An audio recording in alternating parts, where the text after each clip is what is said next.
This woman carried her pregnancy for 49 days and shockingly gave birth to 3 adorable babies. The reason went back to 4 years ago, when she personally caught her fiancé betraying her with her best friend.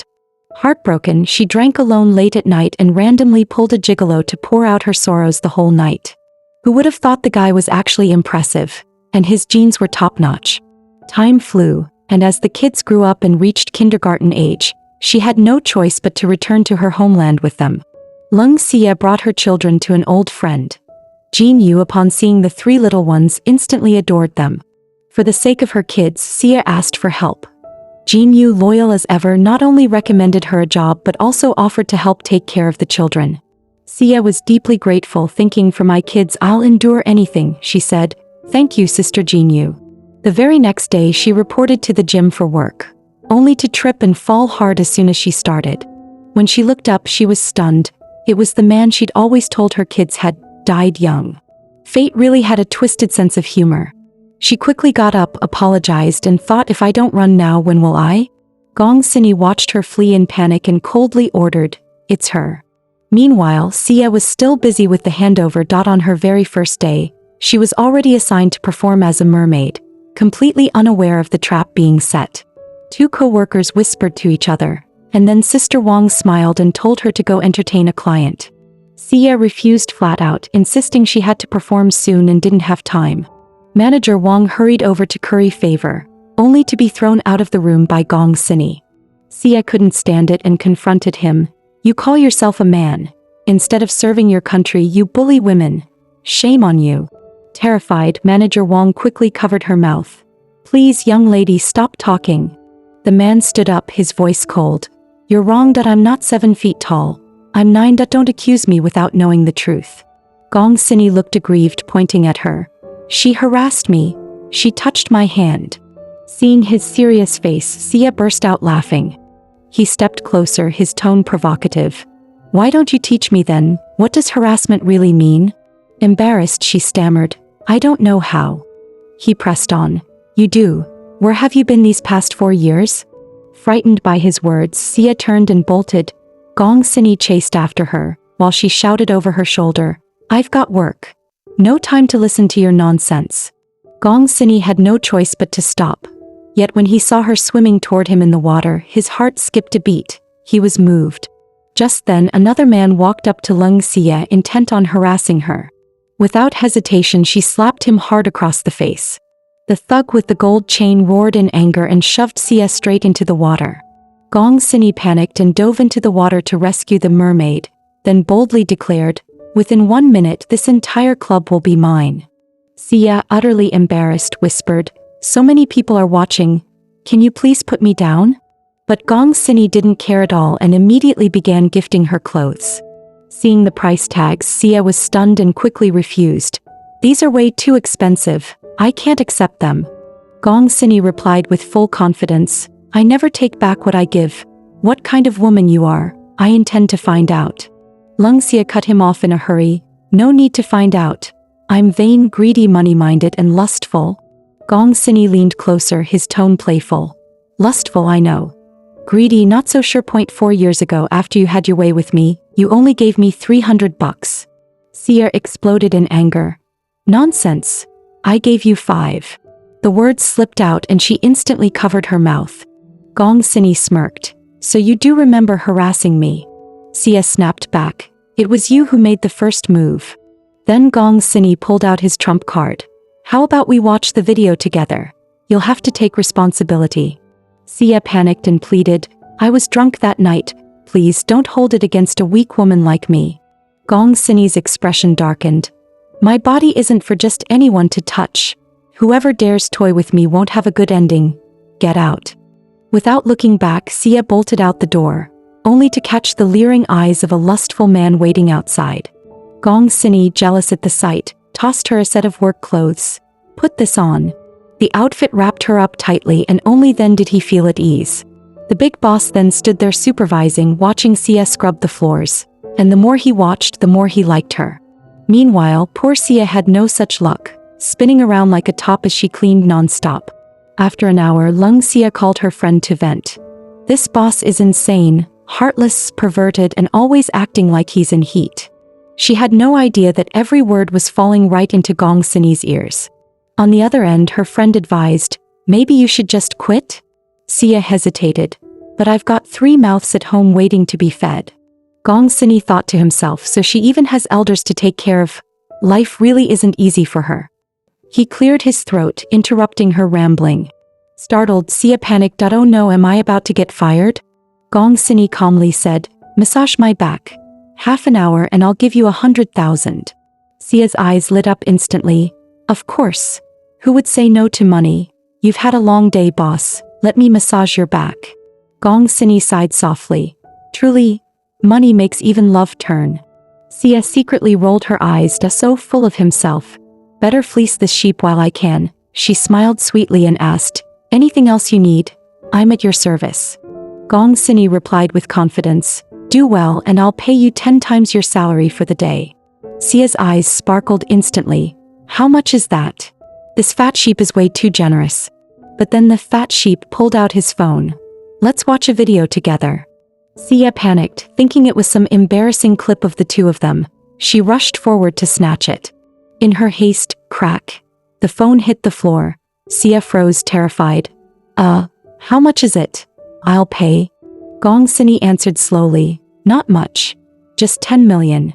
Sia planted her hands on her hips and quickly shifted the blame. "I just earned 100,000 and now it's gone. You didn't hold it steady, that's on you too." Gong Sini remained unbothered. "No problem. Just give me a few more back massages." Under the roof, she had no choice but to bow. Sia gritted her teeth. "Fine. I'll do it." Hours later, her hands were numb and aching. Miserable, she begged, "Boss, can I take tomorrow off? My hands hurt." Gong Sini agreed. Hearing that, Sia bolted like the wind, not wanting to stay a second longer. Watching her run off, Gong Sini smirked to himself. Her hands hurt. Perfect timing to comfort her while she's weak.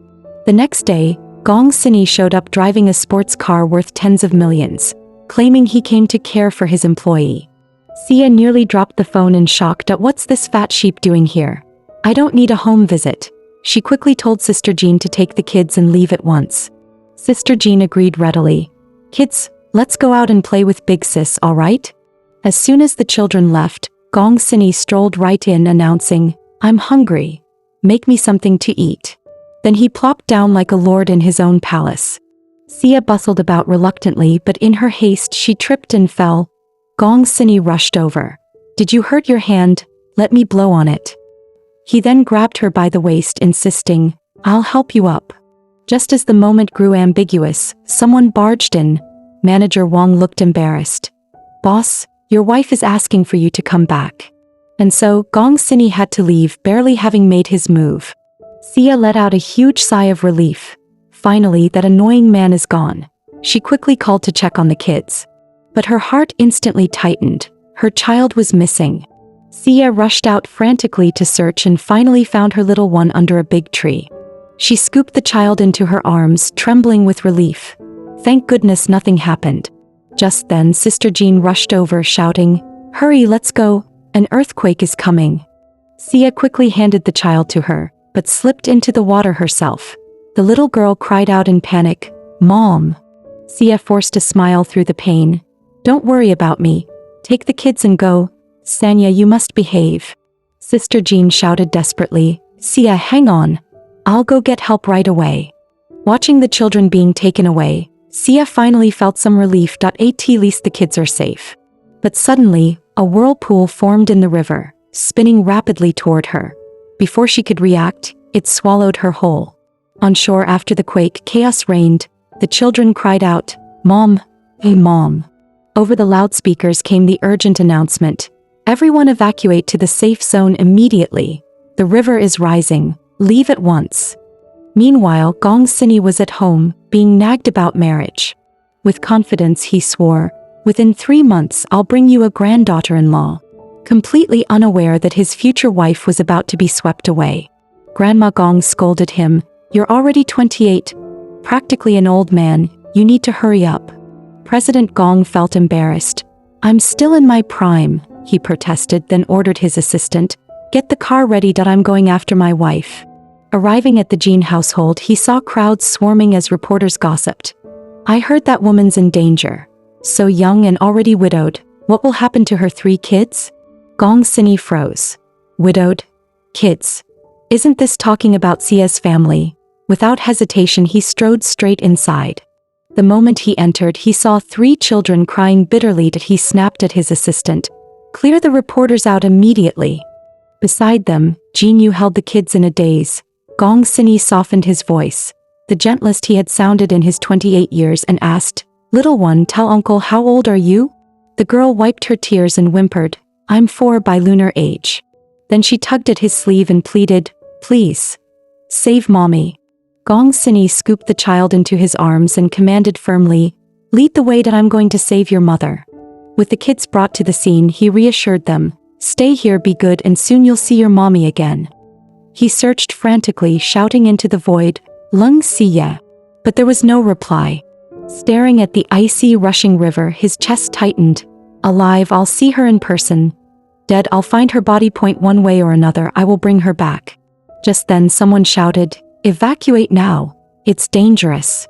The crowd scattered in panic, while Sia struggled in the whirlpool, thinking I'll wait until it calms down, then I'll swim out. My kids are still waiting for me. Meanwhile, Gong Sini returned home in a foul mood. No sooner had he stepped out than he saw his child being bullied by the butler. Furious, he kicked the man aside. How dare you? Let go, you're fired. The butler tried to defend himself. It was their fault first, barging in here all dirty. Gong Sini cut him off coldly. This is the young lady's own home. Who are you to say otherwise? Then he bent down, soothing his child. Don't be afraid. Daddy's here. His tone hardened again. And you dared to lay a hand on my daughter. Pack your things and get out. From today, Jin Yu will be the new housekeeper. At that very moment, a spirit pearl shot through the air and merged with Sia's body. Suddenly, she could breathe underwater and see clearly in the dark. But in the river, a monstrous clam spirit roared in rage, surging toward her. Woman, return my pearl. Sia panicked, shouting, Stay away from me. The clam sneered wickedly, snapping its massive shell shut around her foot. Sia kicked hard, breaking free, and swam desperately toward the shore. Gasping above the surface, she watched the water anxiously. Thankfully, the clam didn't follow. But the pain in her foot was unbearable. She collapsed unconscious on the riverbank, only to be rescued by a passing fisherman. The man reassured Sia, Don't be afraid. We found you unconscious on the riverbank. A giant clam was about to attack you, so we brought you back. He chuckled, pointing at the fire. Look, we're roasting the clam now. Smells amazing. Want to try some? Sia waved her hands shyly. No, thank you. But her stomach betrayed her with a loud growl. Blushing, she muttered, Then, I won't hold back. As she ate, she thought to herself, this clam tastes incredible. And judging by the shell, it's definitely no ordinary creature. Just then, another man came over. Your foot's injured. Let me bandage it. He glanced at her curiously. Why did you faint by the river? Where are you from? Sia gave a simple introduction. My name is Xiaoye. Then her eyes lingered shyly on the massive shell. Brother Hai, can I take that shell with me? Brother Hai agreed readily. Of course. The two of them packed it up together, planning to make trinkets out of the shells. Perfect gifts for the children. Meanwhile, Gong Sini stood staring at the river, his heart heavy. Sia, where are you? Are you really leaving me and the kids behind? Don't go, I miss you so much. Little did he know Sia was leisurely enjoying the scenery, and only then remembered, oh right, I should make a call. The phone rang and a man picked it up, introducing himself. My name is Zhou Tian. The moment Sia heard it, she hung up immediately. Why him? Realizing it was her ex-boyfriend, Sia's phone rang again. She quickly blocked the number and said firmly, I have a grudge with that man. If he calls again, don't answer. Let's keep enjoying ourselves. Meanwhile, the three little ones were left in sorrow, crying out for their mother.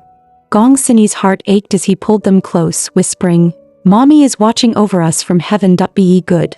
I'll protect you. He coaxed them gently.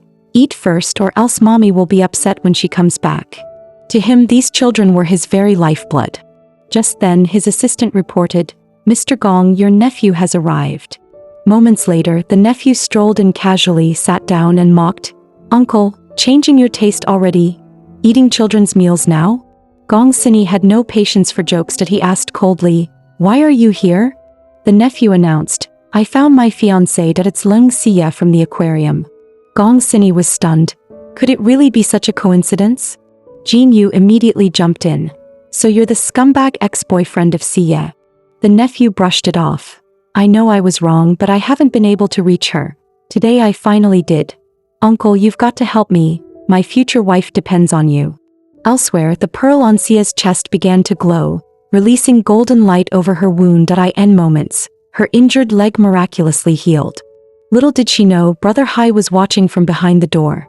His eyes widened in shock. Could Xiaoye be a monster? A femme fatale who devours men whole? Xia suddenly turned her head, snapping him out of his dreadful thoughts. Brother Hai stepped in nervously, stammering, "Someone's coming to look for you. And please don't kill me. I didn't mean to spy. I swear I won't tell anyone." Xia smiled gently. "I'm not a monster, that I am the water deity of this river. But you must keep my secret." Just then someone burst in. "Brother Hai, there are a lot of people outside causing trouble." Xia's heart skipped a beat. "Are they here for me? I'd better hide first." Moments later, Gong Sini stormed in with his men, barking, "Hand her over." Zhou Tian opened his mouth, ready to shout, "Xia is my fiancé." But Gong Sini clamped a hand over his mouth, silencing him. Then Gong Sini's voice rang cold and firm. "She is your future aunt-in-law, don't even think about it." Zhou Tian looked baffled. "Uncle, what nonsense are you spouting? A nephew's wife must not be touched." Meanwhile, in the water, Xia was utterly confused. How on earth are those two together? Gong Sini introduced coldly, "This is my nephew, that he's been spoiled by the elders. Please don't take him seriously. Now where is Xia?" Brother Hai nervously pointed in one direction. Gong Sini shoved the door open, only to find the room completely empty. His temper flared. Grabbing Hai by the collar, he growled, "Where is she? Where are you hiding her?" He glanced around, then spotted strands of hair floating on the river outside the window. Without hesitation, Gong Sini leapt straight into the water. "Xia, I'm coming for you." Xia's heart sank. She turned and swam frantically, only to see a pair of pale hands reaching up from the depths. Alarmed, she rushed over, pressed her lips to his and breathed life into him, praying in her heart, "Spirit Pearl, please save him." At that moment, the pearl's divine power flared. Gong Sini's eyes flew open, and seeing her so close, he seized the chance to deepen the kiss. On shore, Zhou Tian panicked, stomping his feet. "Someone help them, save them." He grabbed Hai by the collar and roared, "This is all your fault. Standing by while they drown, you heartless bastard. Give me back my uncle and my fiancé." As Xia and Gong Sini finally emerged from the water, she shouted at Zhou Tian, "What are you doing? Let him go." Zhou Tian's eyes lit up at the sound. "She's safe. Xia, give me a hug. I've missed you so much." Gong Sini stepped forward at once, blocking him. His tone was icy and commanding, "Show some respect to your aunt." Zhou Tian exploded, "Xia is my fiancé. We grew up together." Hearing that, Xia's face darkened. Then she turned, smiling sweetly at Gong Sini. "Honey, let's go home, that I don't want to see him anymore." Gong Sini's heart soared that he swept her into his arms. "All right, let's go home." Zhou Tian was dumbfounded, throwing a tantrum on the spot. "Xia, my Xia, you're clinging to him right in front of me. I can't live anymore." Meanwhile, Xia happily opened her bag. "Wow, these clam shells are so pretty. I'll take them back and sell them." Gong Sini cut her off firmly. "I can support you. Why keep this junk?" He then ordered his guards, "Throw all this trash away." Xia immediately rushed to stop them. No one touches my shells. Gong Sini, you're the trash here. You've got no taste at all." Yet Gong Sini wasn't angered. Instead, he explained calmly, "No matter how nice it looks, it's still just a clam shell, that I can give you finer jewelry. This low-grade stuff will never step into the Gong family's house." Pulling her into his arms again, he whispered, "Xia, be good, that I can give you so much better." At that moment, Xia shoved the man away. Her voice was cold. "I, Lung Xia, was born humble and without status. I'll never be worthy in President Gong's eyes. Let's part ways. No river crossing into another's well." Gong Sini's face darkened, but within seconds a smirk returned. "And what about those 3 little ones who are your very heart? Or your friend Jinyu, who now happens to be the housekeeper in the Gong Villa. Do you really think you can just walk away? Sia froze in shock, lowering her head. She bit her lip and whispered, "What do you want?" Gong Sini leaned in close, murmuring by her ear, "Hi children, what do you think?" From Zhou Tian's distant view, it looked like flirting. He couldn't tell that his uncle was threatening her, each word sharp as a blade. "You can't even support yourself. On what grounds do you fight me for custody of the children?" Tears welled in Sia's eyes. She couldn't speak, her body trembling as if she might collapse. Zhou Tian, unable to bear it, rushed forward. "Uncle, whatever Sia owes you I'll pay. Stop bullying her." But Gong Sini acted as if he hadn't heard, pressing closer. "If you don't return to Waterflower to work, then you won't be repaying the 10 million you owe me, will you?" Zhou Tian, seeing Sia's shame, blurted, "If it comes to that, I'll ask Grandma for help." Gong Sini feigned a cough. "The phone's fixed, so forget about the payment. But here are your two choices, either go back to work or come to my house as a nanny." Sia's heart secretly leapt. "If I work as a nanny, I can keep my children with me, and maybe find a chance to escape." Gong Sini saw right through her little scheme and casually warned, "A nanny's pay is low, and you'll be on call at all times." But Sia didn't care in the slightest. She nodded eagerly. "That's fine, as long as I can see my children." Zhou Tian was so anxious he nearly jumped. "Uncle, so this is who you are? Ruthless capitalist? Petty tyrant?" Gong Sini replied faintly. She agreed, "What business is it of yours?" Still his tone eased slightly, a small concession. Sia, however, still went to pick up the clamshell and even exchanged contact information with the man. Gong Sini's face darkened immediately. Taking the shell is one thing, but exchanging contacts, was that necessary? Jealousy surged. He snapped coldly, "Lung Sia, are you leaving or not? Get home and take care of the kids." He glared at his wife, fuming over something trivial, his temper flaring just because the children were about to eat meat. He blurted out in anger, "I threw the meat away." Sia exploded, bristling for a fight. "Gong Sini, are you sick? It's just a piece of meat. I'll buy more right now." The assistant quickly stepped in. "Mr. Gong, just tell Madam the truth or she'll walk out on you." Gong Sini gave a prideful snort, pretending not to care, though his actions betrayed him. He grabbed a bag and tossed it casually in front of his wife. "Here, what you wanted." Sia opened it and found the meat still inside. She called the children happily, "Come on, kids, let's eat. Smell how delicious this is." But the little ones only glanced at it and shook their heads. "We don't want it." Thinking they were simply scared of their father, Sia coaxed gently, "Just try a little. It's tasty. Mommy saved it just for you." Gong Sini flared up instantly. The child said no. "Why are you forcing them?" Little Sonia, worried her parents would fight, stepped forward softly. "I want to try." She then popped a piece of meat into her mouth. Just then an assistant rushed over. "Mr. Gong, the test results on the clam meat are in. It's extremely nutritious. A rare treasure." Then his tone shifted. "However, given its age, consuming it may cause unusual effects on the human body." Gong Sini's heart tightened. "What kind of effects? Any danger?" The assistant nearly shouted in excitement. "It grants longevity, maybe even immortality." Gong Sini and Sia froze, exchanging doubtful looks. Gong quickly crouched down. "Sonia, do you feel uncomfortable after eating it?" The little girl pouted sadly. "Daddy, I feel a bit sick." Panic struck Gong Sini. He scooped her up, shouting, "Quick, call a doctor. My child is in danger." Suddenly little Sonia burst out laughing. "Daddy, I was just teasing you. My tummy doesn't hurt at all." Gong Sini set the mischievous child down, scolding in exasperation, "Why are you so naughty? Children mustn't lie." Sia frowned immediately. "That's enough, Gong Sini. Why are you losing your temper at a child?" His anger, barely suppressed, flared up again. "She's already learning to lie. Is this how you're raising her?" Sia's voice turned cold. "She was only playing a joke. Can't you, as her father, show a little tolerance?" To Gong Sini, the mother and daughter were both stubbornly unrepentant. He snapped, "So young and already lying and deceiving. When a child goes astray, the father is to blame. She's been by your side all along. It's your failure to teach her right. Both of you go back to your room and reflect. Without my permission, don't come out." And so the two left in displeasure.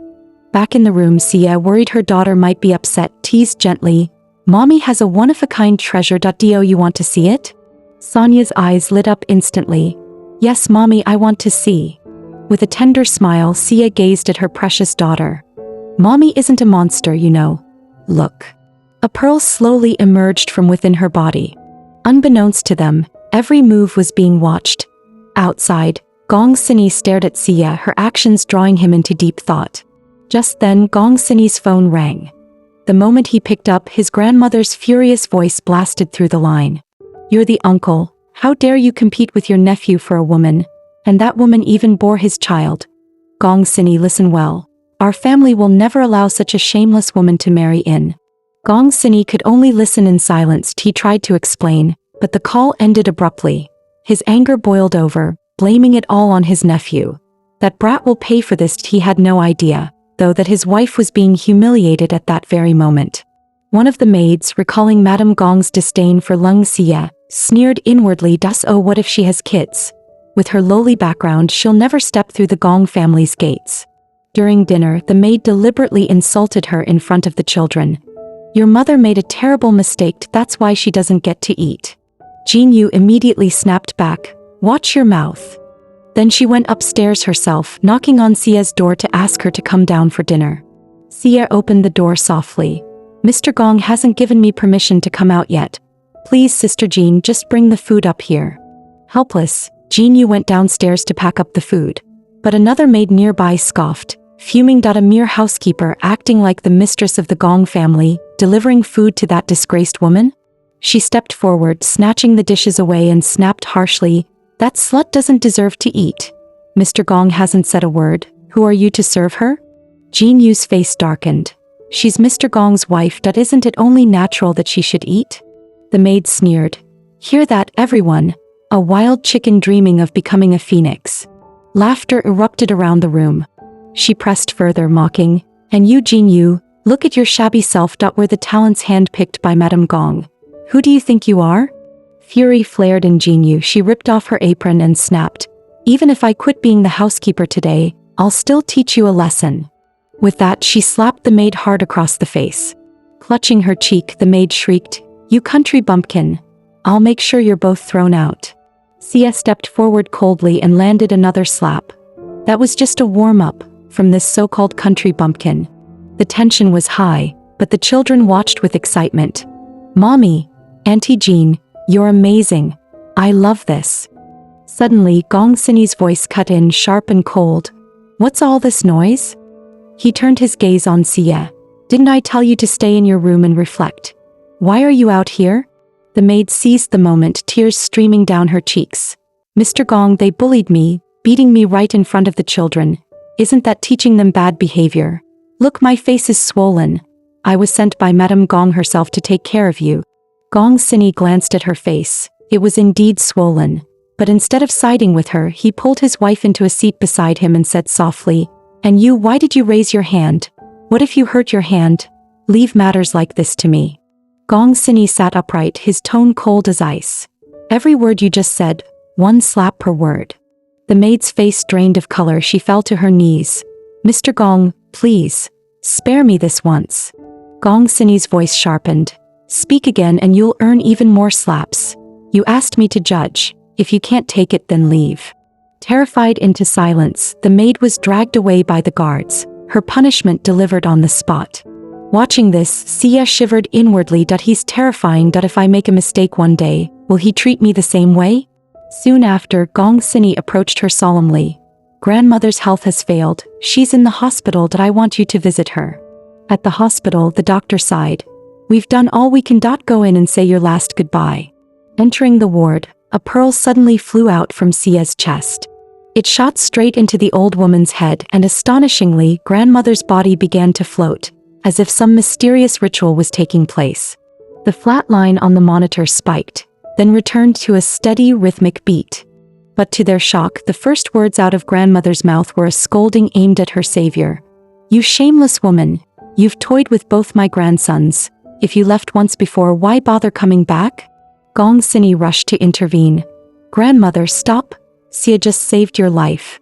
The grandmother grew even more furious, jabbing a finger at Sia's face. You vixen! What kind of spell have you cast on my grandson? Gong Sini immediately shielded Sia, his voice firm. Grandmother, Sia is not the kind of woman you think. The one who deceived you was Zhou Tian. But before he could say more, the old woman shoved Sia hard. You wretched woman, get out of my sight. Caught off guard, Sia stumbled, twisting her ankle, her head slamming against the wall. Gong Sini's expression turned grim, but he rushed to catch her. Are you all right? Holding her head, Sia forced out each word. I, Lung Sia, have always lived with a clear conscience. If you don't believe me, then there's nothing more I can do. Yet the grandmother showed no remorse. Leave. The Gong family does not welcome you. Sia clenched her teeth, turned away, and went straight to the door. She had no desire to stay another second. But as the door swung open, 2 eavesdroppers were revealed. Zhou Tian spotted the wound on her forehead and rushed forward. Sia. Who hurt you? I'll make them pay. Sia's voice was ice cold.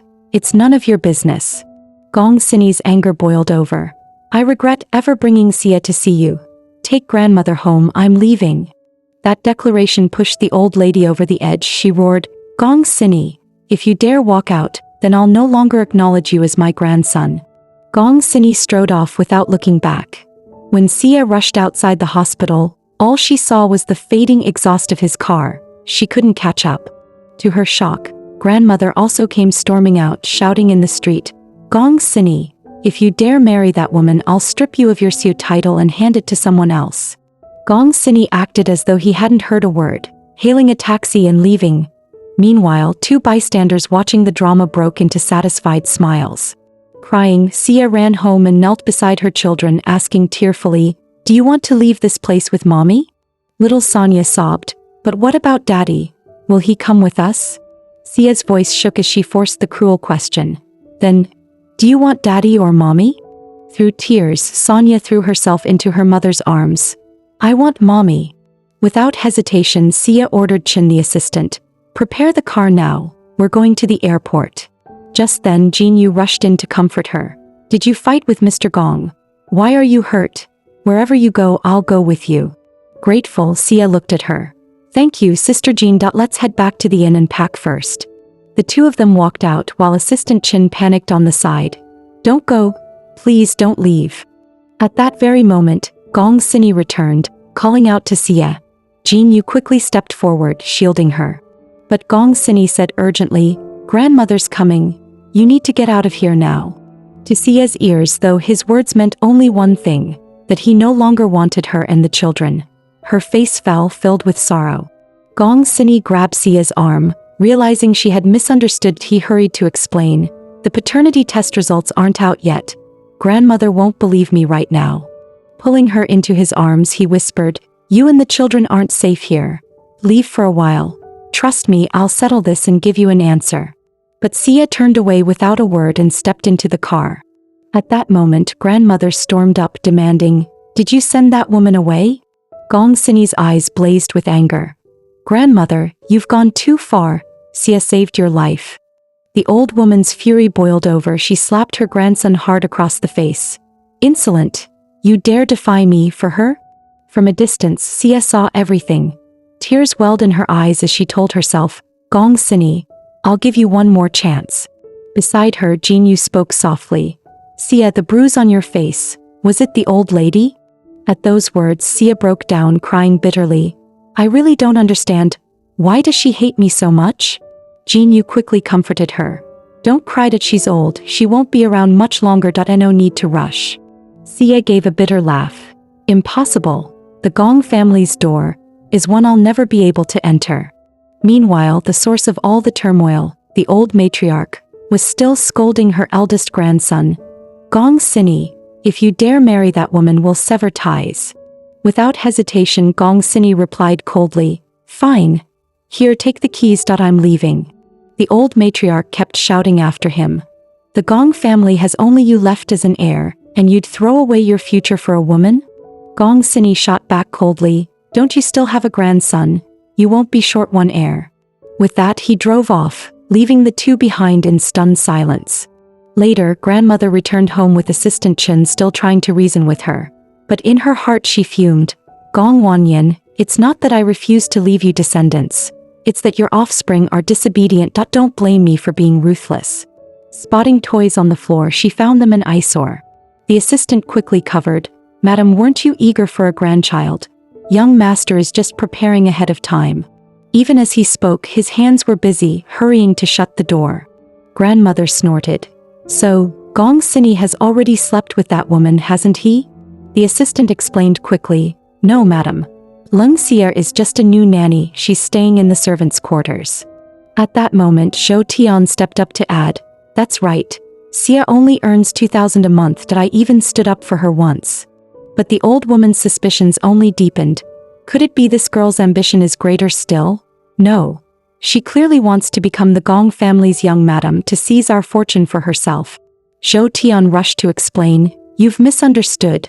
I lied when I told you Xia was pregnant with my child. That I just wanted you to help me win her back. She's actually a good girl. That I've never even held her hand. His performance was so dramatic one could hardly tell who the real cheater had been back then. The old matriarch twisted it further. So this woman is with Gong Sini now, just to take revenge on you? Zhou Tian shook his head frantically. No. Xia stayed because of the family heirloom. Gong Sini said she's just a weak woman, she can't protect it herself. Assistant Chin nearly choked, stifling a laugh. The real heirlooms are the 3 children, aren't they? Grandmother's scowl deepened. She turned on the assistant.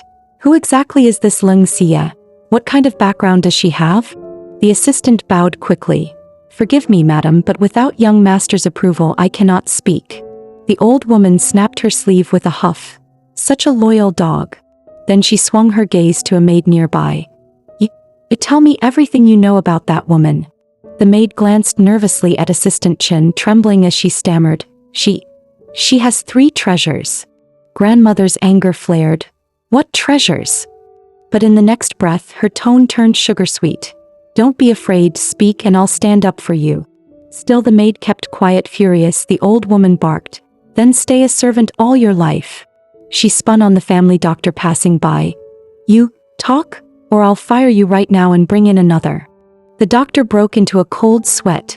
Fearing the loss of his lucrative post, he reluctantly handed over a clam shell. This? Miss Lung Xia obtained it. It's priceless. They say it can grant immortality.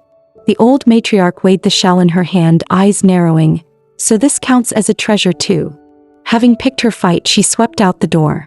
Assistant Chin immediately turned on the doctor. You had no right to hand over Miss Xia's belongings. The doctor stammered nervously. I can't afford to lose this job. But rest assured I won't reveal anything about the children. Assistant Chin immediately turned on the others in the room. Anyone with divided loyalties can leave now. We don't need people like that. He added firmly, this must be reported to young master at once. Meanwhile, Gong Sini was driving around searching for Xia. Hearing Chen's report, his face grew grim. Grandmother, you're becoming more and more of a stranger to me. To prove his sincerity, he personally brought lunch to Xia and proposed to her on the spot. But Xia wanted nothing to do with him. She turned her back and walked away. Gong Sini hurried after her. I don't want to see you again, she said coldly. Let's pretend we never met. From now on, stay out of my life. Then she added sharply, the paternity test isn't even out yet. Don't you dare try to take the children from me. Gong Sini lowered his head. You carried those children through hardship. I won't fight you for them. Yet his hand slipped into his pocket, ready to pull something out. A moment later, he revealed a massive diamond ring, holding it up before her. Don't care about grandmother's opinion. I love you. If she refuses, I'll give up everything and go with you. Xia hesitated, her heart wavering. Gong seized the chance. You said you were leaving for the airport, but you stayed at the inn. That means you're willing to give me another chance, isn't it? Xia shot back stubbornly. I stayed only because the children need to attend school. His gaze burned with passion. Then let the children stay for school, and you stay to marry me, will you? With that, he slipped the forever and always diamond ring onto her finger. Xia stared down at the ring in a daze, unsure if the choice she was making was right or wrong. Gong Sini pulled the little woman into his arms and kissed her deeply, trying to prove his devotion, only to be rudely interrupted. Flustered, Xia shoved the Xia away. Stay away from me. Jin Yu's sharp eyes immediately caught sight of the massive diamond ring on Xia's hand. Whoa, you two are moving fast, she exclaimed. Sia blushed in embarrassment. Our kids are already 4. Gong seized the chance to win over his wife's best friend, handing her a bundle of cash. This is your pay for helping as housekeeper the other day. Jinyu snatched it up, grumbling, Don't think you can buy me off with money. If you treat my girl badly, I'll still straighten you out. Gong Sini swore solemnly, Don't worry, I'll treat her well for life. Now eat. I bought all the favorites for you and the kids. But their moment was interrupted by guests at the inn, who sat right down and devoured the feast like a whirlwind, finishing it off with a loud burp. Gong Sini's face darkened, his heartfelt gesture had just been wasted as he snapped. That meal cost 23,000. Pay up. The guests bristled. What, are you trying to rob us? Just then the chef appeared carrying more exquisite dishes. One of the girls quickly stood, realizing this man was not to be trifled with. Fine, I'll cover it, but if you don't want the food, we'll just eat elsewhere. The two of them stepped outside. The man muttered in annoyance, Why not just switch ins? That woman Lung Xia, she's hard to get along with. The girl looked surprised. Hard to get along with? No way, I actually wanted to talk to her more. The man playfully brushed her nose with a finger. You're too naive. Be careful or someone will take advantage of you. But in her heart the girl thought, Naive? Who's naive here? That woman doesn't look simple at all. Rumor had it, those who consumed the blood of pure children could gain immortality. And the weakened children left barely alive would then be sold off to childless families to squeeze out whatever value remained. Which meant that woman had her eyes set on Sia's 3 children, planning to offer them to her master for cultivation. But Sia knew nothing of this dark plot. She was still thinking about building a business of her own. Jinyu teased her. You're about to marry into the Gong family, why not just let your husband arrange a job? Why bother with starting a business? Sia shook her head. I want to be my own boss, not rely on a man. Sister Jean, do you have any empty storerooms? Jinyu led her to a lavish cellar. This wine cellar belonged to my late husband, that it's been in use since he passed. If you want it, take it. Sia quickly comforted her. What's past is past, but we need to look forward. At that moment, a sneaky figure slipped into the hall, only to be caught red-handed by the group. Flustered, the girl explained, I just wanted to chat with you all. And so they sat down together for conversation. The girl confessed, Don't laugh at me, my huge appetite is actually an illness. When I was 5, my parents abandoned me. During those years wandering the streets, sometimes I starved a whole day, sometimes I got one full meal. That's why I eat so fast. Afraid I won't get another chance. Sia and Jinyu were both deeply moved, their hearts aching with pity. Sia said gently, If it's really an illness, I can take a look for you. Jinyu tried to stop her, but Sia persuaded her to let it be. Sia guided the girl into a room. The girl lay down on a wide bed. Sia steadied her breath, placing her hands softly over the girl's stomach. It's done, she whispered. The girl touched her belly in wonder. To her shock, her illness had truly disappeared. The next day the girl came over with gifts. Sister Sia, thank you, you're so young, yet your medical skills are amazing. Sia blushed at the praise. I only learned from my seniors, she said, though in her heart she thought, well, a centuries-old clam shell counts as a senior too. The girl sat down and added warmly, You're too modest. To thank you, I brought snacks for the kids. The 3 children's eyes lit up instantly, staring at Sia with hopeful gazes. But without their mother's approval, they didn't dare touch the treats. Sia waved her hand. The kids don't lack snacks. You should keep them for yourself. The girl held her hand, insistent. I truly want to repay you. Please accept this, it's from my heart. Seeing her sincerity, Sia agreed. The children cheered happily, Thank you, Auntie, and played joyfully with the beautiful guest. Just then her phone buzzed. The eldest daughter ran up. Is it Daddy? Is he here? Sia told the kids to keep playing with their auntie while she stepped out to take the call. With a blissful smile, she snapped a photo and sent it. Come home for dinner, fiancé. Gong Sini replied with a yes. But halfway he picked up another call, and suddenly turned his car around, speeding off. Sia's heart sank. Don't tell me he's going to see another woman. Meanwhile, the 3 children sat at the table, stomachs growling, pitifully staring at the untouched breakfast, waiting for their father. One asked softly, Mommy, when is Daddy coming? I'm so hungry. Seeing this, Sia called again, only to hear, I can't make it. Something urgent at the company. Fury welled up inside her. Returning to the table, she told the kids, "Eat. Your daddy isn't coming."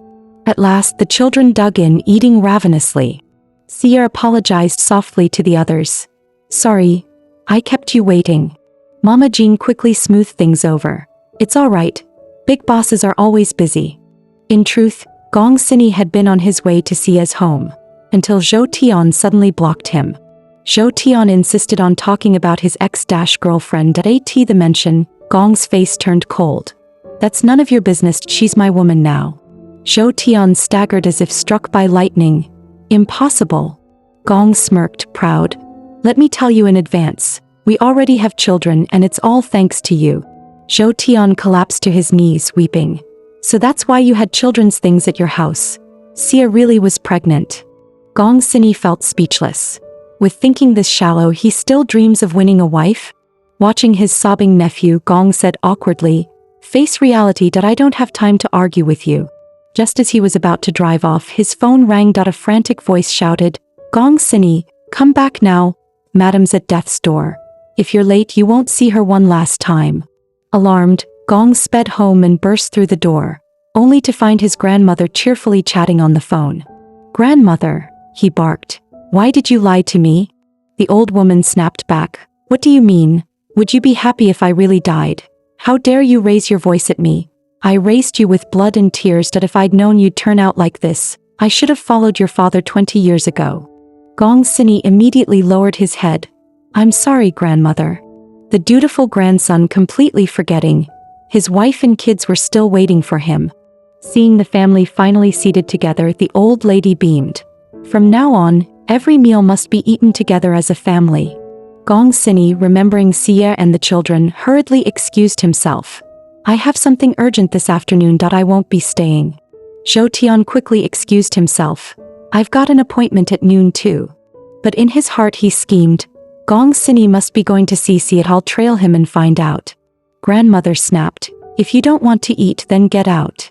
Just then, a woman nearby tried to smooth things over. "Your grandmother recently got a clam shell said to be 10,000 years old." Both men were startled. "Wasn't it supposed to be only 100 years old?" The old lady smirked. "I've invited someone to the house for an on-site appraisal." Seeing Gong Sini linger with interest, Zhou Tian refused to be outdone. He whispered to his grandmother, "Isn't that shell Sia's? Let her come and take a look too." Grandmother dismissed him with disdain. "She'll never set foot in our house." Zhou Tian bristled. "What, your future granddaughter-in-law isn't even worth more than an outsider?" Gong Sini cut in coldly. "My wife would never look twice at a cheating man like you."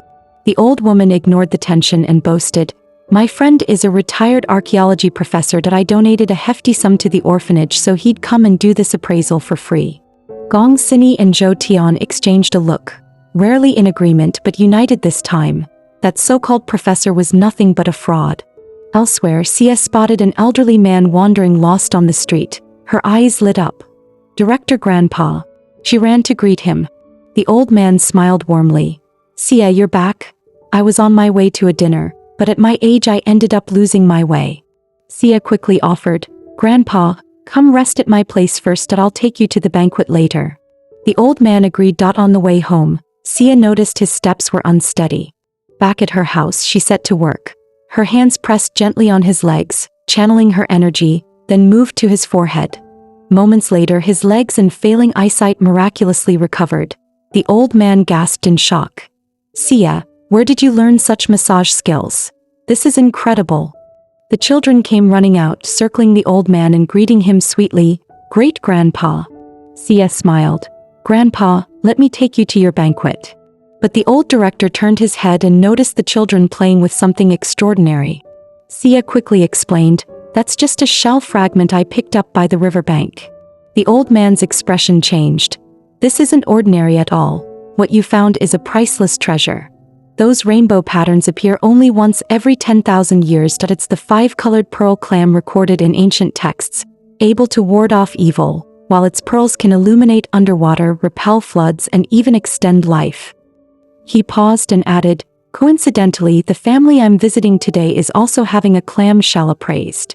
Sia's heart skipped a beat. but he only ever gave one shell to the Gong family's doctor. On the ride, she recounted her entire encounter with the clam. The director grew solemn. You must never let this be known. That clam's pearl has transformed into a spirit orb. That's why you've gained supernatural powers. You must be cautious.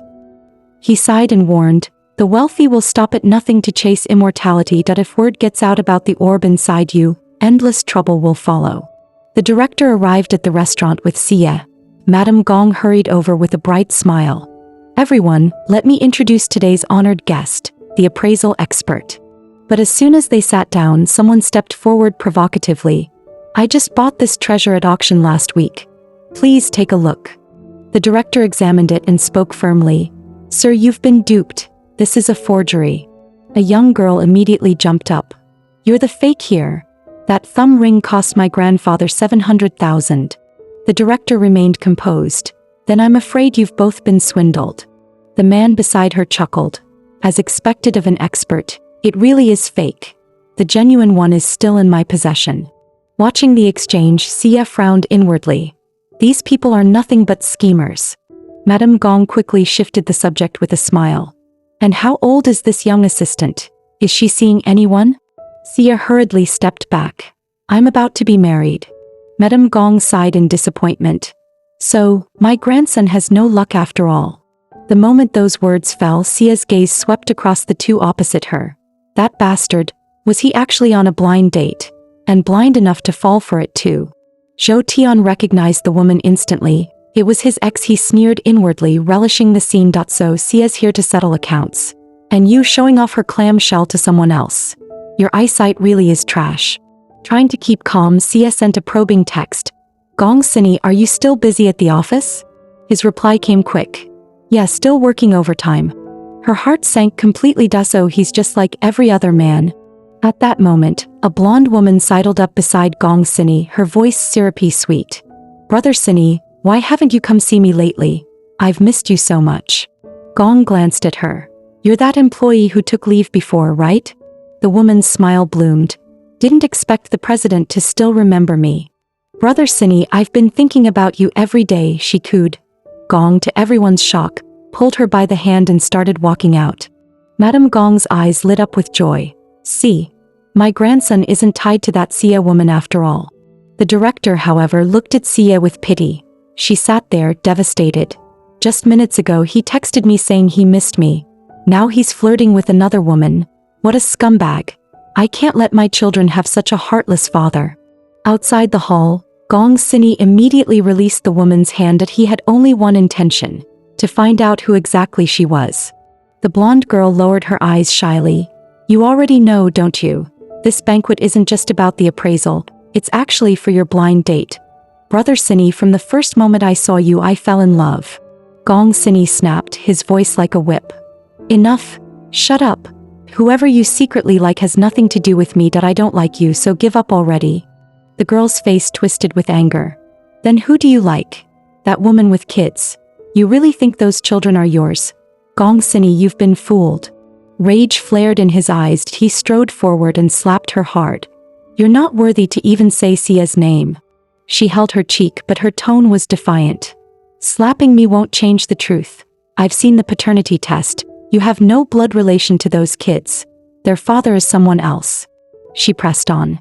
Just the other day you took one child to the hospital. I checked her background. Turns out her mother is an orphan. A woman who only chases money and status. Gong Sini froze, then instantly called the family doctor. The man stammered, Mr. Gong, there must have been a mistake in the process. I'm redoing the test now. I'll get you the results immediately. Gong's tone dropped to ice. Watch every step. I won't tolerate another error. The girl sneered. Brother Sini, how long will you keep lying to yourself? Those kids belong to another man. Watching his darkened face, she smirked, savoring what she thought was her victory. She then strolled back into the banquet hall, putting on a sweet facade. I only stepped out to chat with Mr. Gong for a moment. Please don't misunderstand. A man at the table laughed and teased. Seems like you two are a perfect match. Time to set a wedding date, eh? Madame Gong raised her glass with a satisfied smile. But that was the final spark that ignited Sia's fury. Zhou Tian's temper flared. Wait here, I'll teach him a lesson. He grabbed Gong Sini by the collar and threw a heavy punch. You heartless bastard. If you never intended to marry Sia, why toy with her feelings? You're only doing this to spite me by hurting the woman I love. Chaos broke out as people rushed in to break up the fight. Gong Sini countered coldly, now it's my turn. With a loud bang, Zhou Tian was sent sprawling to the floor. Sia rushed forward, helping him up. Let me heal you. Placing both hands on his chest, she channeled her energy, and miraculously Zhou Tian recovered on the spot. Overcome with emotion, Zhou Tian tried to embrace her, but Sia's sharp glare froze him in place. Gong Sini's eyes narrowed as he watched. That technique, qi healing, could it really be her? Just as the two prepared to leave, Madame Gong blocked their path. Not so fast, help me appraise this shell first. Sia's gaze landed on the clam shell, her own. She feigned indifference. It's worthless, only a few years old. Madame Gong blinked in shock.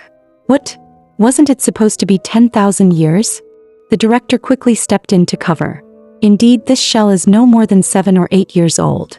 Sia moved closer, her tone sharp. Then tell me, where exactly did you get this clam shell? At this, the old madame's temper flared, her voice sharp. Just a trinket left behind by some country girl in our house. Sia shot back. If it was left in your house, why didn't you tell her to take it back? Instead, you called for an appraisal. If it turned out to be valuable, were you planning to keep it for yourselves? Hearing her speak, Gong Sini frowned. That voice, it sounded exactly like Sia's. To test his suspicion, he quickly pulled out his phone and dialed. Sure enough, the ringtone rang from Sia's pocket. President Gong froze, embarrassed. It really was her. Sia's eyes cut into him like blades as she coldly hung up the call. Then she insisted that the director reveal the true value of the shell to everyone. The director explained, this shell has lived for over 20,000 years. It's called the 5-color clam. Eating its flesh can prolong life, and grinding its shell into powder can preserve eternal youth. Sia gave the director a grateful look.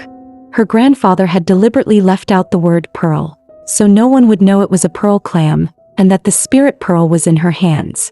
The director then turned to the old madam and asked, is this clam really yours? The old lady smiled and replied, of course it's mine. Gong Sini immediately stepped in to stop his grandmother. No, it's not yours. This shell was left with me by Sia for testing. The old madam snapped back. Nonsense. This is the Gong family's ancestral treasure. Then she turned to the crowd and shouted, listen well. This girl Lung Xia once worked as a maid in my house. She harbored malicious intent and tried to steal our heirloom. The director slowly removed his glasses and scolded coldly, Sima Huilan, you are shameless. The old lady panicked. I am Sima Mulan. Sima Huilan fell to her death years ago. You've got the wrong person. The director barked. You know exactly who you are. You may fool others but not me. Sima Mulan never studied archaeology. Only Sima Huilan worked with me. If you were truly Mulan, you wouldn't need an appraisal today. You could recognize the clam's value at a glance. The old madam, cornered, tried to accuse the director of stirring up trouble. Watching this, Gong Sini felt a chilling suspicion. This woman was not his real grandmother. To drive the truth home, the director declared, back then the Sima family thought Huilan was dead, so they sent the younger sister, Mulan, to marry into the Gong family. But years later, Huilan died a second time. Doesn't that strike you as absurd? The old lady shouted it was nonsense. But the director sneered, if someone can die twice, then why did the old master of the Gong family, along with his son and daughter-in-law, all perish in a car crash right after her second death? How do you explain that? At last, Gong Sini understood. The car accident that claimed his grandfather and parents had been no accident at all, but a deliberate plot.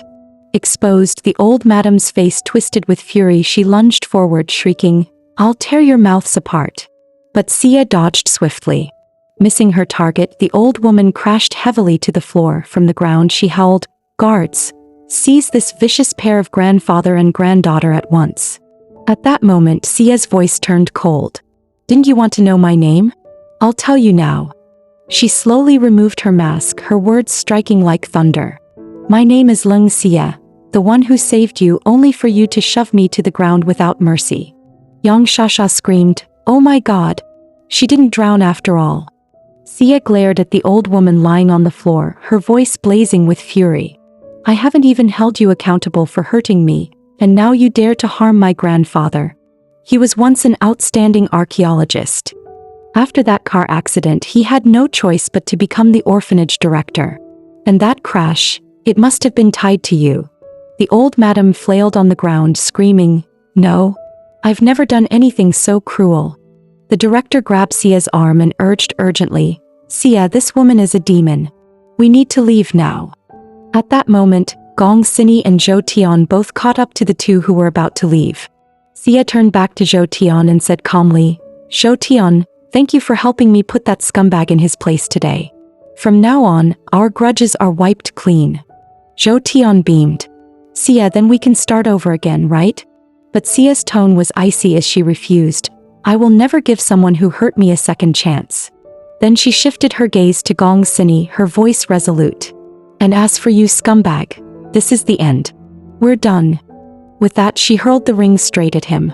Gong Sini stepped forward, confused and desperate. "How did I become the scumbag? Why are you breaking up with me out of nowhere?" Sia raised her hand and pointed at Yang Shasha, her voice sharp. "If you're bold enough to do it, then own it. Give her the ring. You two are a perfect match." President Gong still tried to defend himself. "What exactly did I do wrong?" Zhou Tian seized the chance to sneer. "You really don't know? Don't pretend, you know damn well what you did." Suddenly, a middle-aged man stepped forward and shouted at Gong Sini, "Unbelievable. The mighty President Gong turns out to be this kind of man. You already have a girlfriend, yet you dared to take advantage of my daughter." President Gong immediately retorted, "When did I ever touch your daughter? I have no idea what you're talking about." Yang Shasha shot back, "You touched me in the garden, don't even try to deny it." A few girls nearby sneered, so the rumors about President Gong being cold to women were fake. Turns out he's just a playboy after all. Gong Sini stepped forward anxiously. "Sia is the only one I care about. The slap I gave you was because you insulted her in front of me." The middle-aged man turned to question Yang Shasha. "So when you say he touched you, you mean because he slapped you?" Yang Shasha declared shamelessly, "Yes. A slap counts as touching me, doesn't it? You'd better stand up for me." Another sharp slap landed across Yang Shasha's face. "You shameless woman. Have you no dignity?" Clutching her stinging cheek, Yang Shasha still shouted defiantly, "I'll make sure everyone knows. I'll force him to marry me no matter what." Gong Sini's fury erupted, his voice thunderous. "This is all your fault. Sia broke up with me because of you. I'll make your entire family pay the price." At that moment, Sia was already in the car heading home with Zhou Tian behind the wheel. Seeing this, the director asked curiously, "Sia, what's your relationship with the driver?" Sia replied flatly, "An ex-boyfriend." Zhou Tian's face tightened with awkwardness as he gripped the steering wheel. The director pressed further, "And the one who gave you the ring, what's his relationship to you?" Sia answered irritably, "The father of my child." The director grew anxious.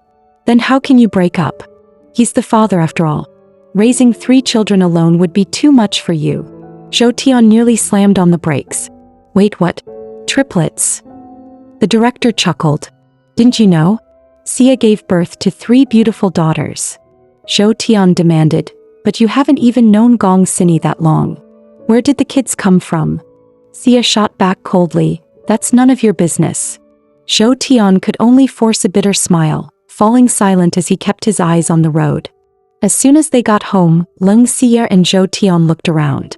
"Where are the kids?" Aunt Jean explained, "They were taken to the amusement park." Zhou Tian's eyes lit up. "Then let's go find the little ones right now."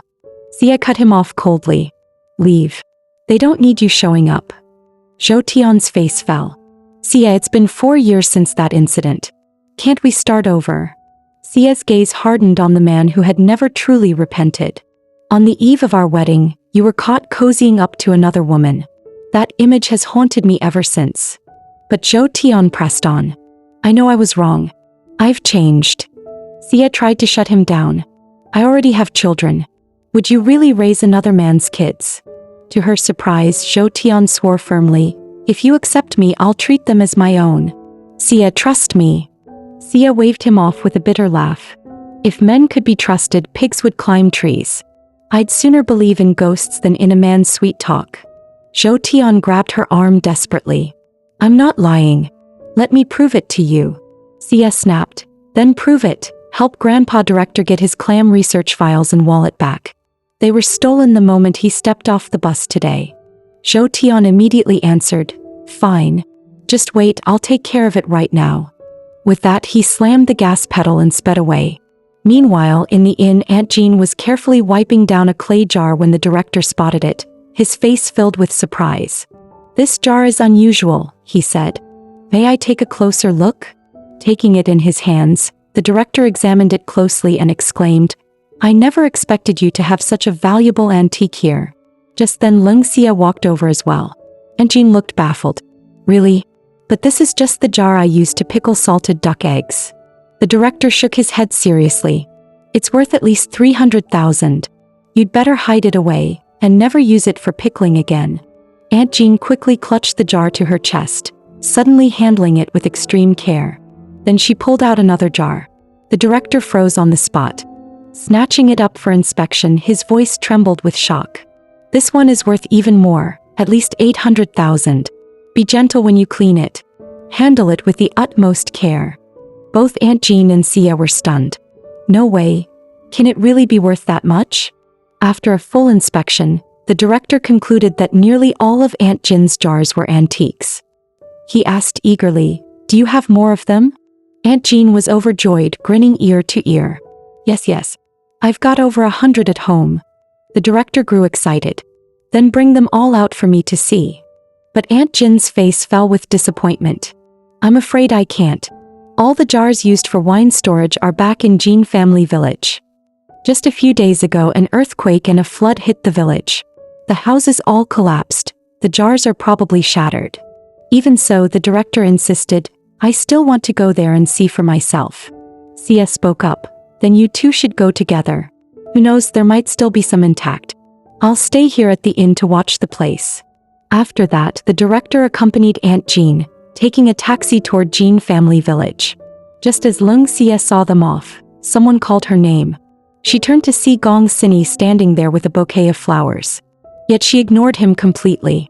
Gong Sini rushed to explain, it was all a show Yang Shasha staged herself. When I pulled her aside, it was only to talk, nothing more. But Xia remained unimpressed. President Gong, are you done explaining? You can leave now. Seeing his words fall flat, Gong Sini suddenly grabbed her wrist, pulling her into his arms. His voice dropped low, almost pleading. Everything I said is true. How can you not believe me? Xia broke free from his embrace, folding her arms with a proud look. Is that so? Funny, she sure calls you Brother Sini, with a lot of affection. Watching her act this way, Gong Sini couldn't help but laugh, convinced she was jealous. His laughter hit right at Xia's soft spot. Flustered, she snapped in a tsundra tone, Get out. Take your flowers with you. Give them to Yang Shasha. Go on, why are you still here? And then Gong Sini did what any man would do. After all, there's nothing a kiss can't fix. But the very next second, Xia shoved him away with all her strength. Just then, Assistant Chen rushed over, calling for Gong Sini and handing him a freshly issued paternity report. Gong Sini opened it and saw the words clearly written, No biological relation confirmed. Still in disbelief, he pressed Chen for confirmation. Chen assured him firmly, This report is genuine. I personally collected both your hair and the children's samples. Which meant, those 3 little girls truly had no connection to Gong Sini. At that moment, Chen added, When I was at the hospital, I noticed everyone there seemed to know Leng Xia. They were all talking about her. Some said she was manipulative, toying with wealthy heirs at will. Others said she was greedy for money. It was endless gossip. Gong Sini's expression darkened, shifting from tense to grim. He never imagined Xia would be painted in such a light. Enraged, he stormed up to her, slamming the report onto her desk. You'd better give me a reasonable explanation. But Xia, unaware of the report's contents, smiled faintly. In her heart she thought, so the results are out. Finally, proof that they're truly his daughters. Yet the next moment that hope was brutally shattered. Gong Sini seized her wrist, yanking her close, his face stern and voice cutting. Those 3 children, whose are they really?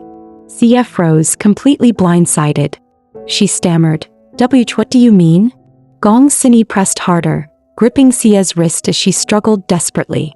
She shouted, who else could they belong to? I gave birth to them. Gong Sini's eyes burned with fury.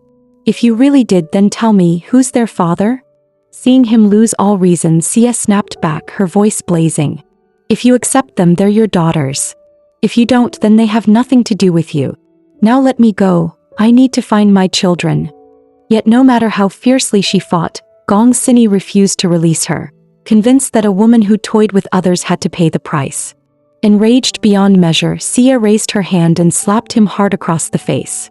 The strike shocked them both into a moment of tense silence. Assistant Chen quickly stepped forward, pleading, young master, calm down. You mustn't lay hands on a woman. But before he could finish, both of them snapped in unison, shut up. Gong Sini then stormed toward the door, his voice icy as he spat out his final words. From now on, don't ever let me see you again. You'll never be worthy of marrying into a noble family. After Gong Sini stormed out, Lung Xia stood alone, replaying everything that had just happened. Her heart ached unbearably. Turning back, she noticed the report on the table. She picked it up and her eyes froze on the bold words. No biological relation confirmed. Her mind reeled. Impossible. The children are clearly his. Wait, 2 reports? Did Gong Sini doubt it at first and secretly test again? Only when both results matched did he finally believe. But if the kids were truly his, how could both tests be wrong? Just then a hotel guest came over to check out. Glancing curiously at the report, the guest muttered, whoever did this must be a fool. Doing 2 tests at the same hospital. If they can fake it once, they can fake it twice. You should have gone somewhere else. He then handed her a business card. He turned out to be a doctor from Kyoto Hospital, assuring her, next time you need a paternity test, come directly to Kyoto Hospital and find me. Hearing this, Sia suddenly felt enlightened. She gratefully thanked the man. Just then Lu Wan's boyfriend rushed over, panic in his voice. I can't reach my girlfriend no matter what. Can you contact her? Did she go shopping with your sister? Suddenly, a news bulletin interrupted the TV program. Local police have just cracked a major child trafficking ring. According to rescued children, the traffickers forced them to have blood drawn daily, claiming it was for cultivating so-called mystical powers. The anchor continued, 2 ringleaders are still at large. Authorities urge all citizens to keep a close watch on their children during this period. Hearing this, Lung Xia's heart pounded. She bolted toward the door, telling Wu Gang to watch the shop in her absence. But Wu Gang couldn't rest easy about his girlfriend either. Fearing she might also be in danger, he insisted on going along. In haste, he asked the young doctor to keep an eye on the store while the 2 of them went searching. As she left, Sia promised the doctor with a quick smile, next time you come to stay, I'll let you stay for free. Afterward, they searched all over the square, but still found no trace of Jean Jia or the others. Suddenly, Sia's phone rang. On the other end, someone spoke frantically. Sia, where are you? Can you come right away? Our car was hit. Your grandfather's in critical condition. We're at Jeantown Clinic. Hurry. The 2 immediately flagged down a taxi and rushed toward Jeantown Clinic. As soon as they entered the outpatient wing, they saw Aunt Jean lying on a hospital bed, covered in blood and unconscious. Sia quickly asked the nurse, how is she? The nurse replied gravely, prepare yourself. The old lady's legs are badly damaged. If she wants to survive, she must undergo amputation. And as for the old man, he's suffering from intracranial bleeding. A craniotomy is required immediately. His condition is severe, so we've already pushed him into the operating room. Please pay the surgical fees at once. Shocked, the 2 exchanged looks. Wu Gang asked doubtfully, can a small town clinic even handle surgeries like that? The nurse explained, it just so happens that several specialists from a provincial hospital and Kyoto hospital are here consulting on another important patient. They agreed to perform the surgeries. Sia's heart sank. Where's my grandfather? Which room is he in? The nurse replied, he's already been anesthetized. The surgery has probably begun. Hearing this, Sia's eyes widened in alarm. She dashed forward, shouting, stop. We will not allow a craniotomy, and we absolutely forbid any amputations. Lung Xia rushed to the operating room door, pounding on it with all her strength. "Open the door. My grandfather must not undergo surgery," she cried. A doctor stepped out, scolding sternly, "The operation is about to begin. Stop causing trouble." But Xia ignored him, barging straight into the room. She rushed to the bedside, crying out, "Grandpa, I'm here to save you." She placed both hands on the director's head, beginning her treatment, while the doctor behind her snapped furiously, "This is madness. His condition requires a craniotomy. What could you possibly do to save him?" Wu Gang quickly defended her. "She's not messing around. She's a miracle doctor, she can save him." The doctor scoffed, waving for security to come in and drag them away. Moments later, several guards stormed in. Xia's face turned solemn as she pleaded, "Just give me 30 seconds. The doctor shouted back, "You're sabotaging his treatment. The old man could have been saved, but thanks to you he's missing the critical window. How could descendants like you exist?" Another voice sneered, "Maybe this car accident was their doing. Could it be they're just fighting over the inheritance?" Wu Gang bared his teeth in fury, snapping, "What nonsense! What inheritance? I have nothing to do with him, I'm just a tenant." Meanwhile, Xia finished her treatment, collapsing with ragged breaths from the effort. The doctor barked an order for security to drag them out. Several guards rushed in, pinning Leng Xia to the floor.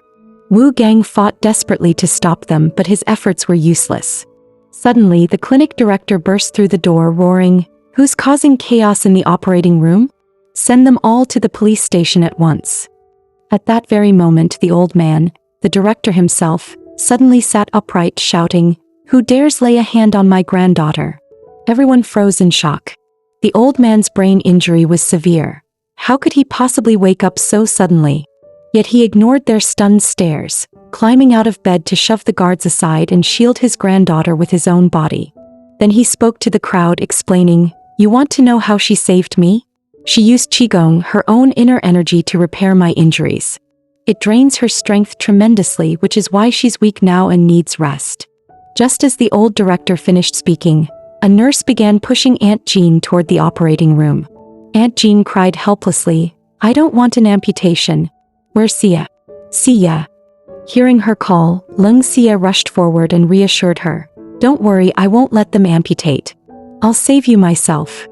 The nurse immediately scoffed while Wu Gang explained again from behind, "Leng Xia is a miracle doctor. She can heal with Qigong." The nurse frowned in disbelief. "A miracle doctor? Qigong? Sounds more like some dangerous cult practice to me." With a smug look, she added, "Fine, let her try.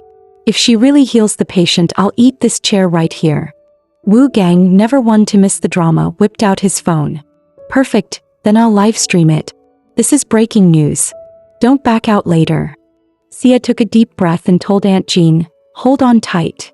Then she began her treatment. The nurse mocked from the side, "Look at this miracle doctor. Waving her hands in the air like that. Is she really going to make the patient walk again?" But the next moment, reality slapped her in the face.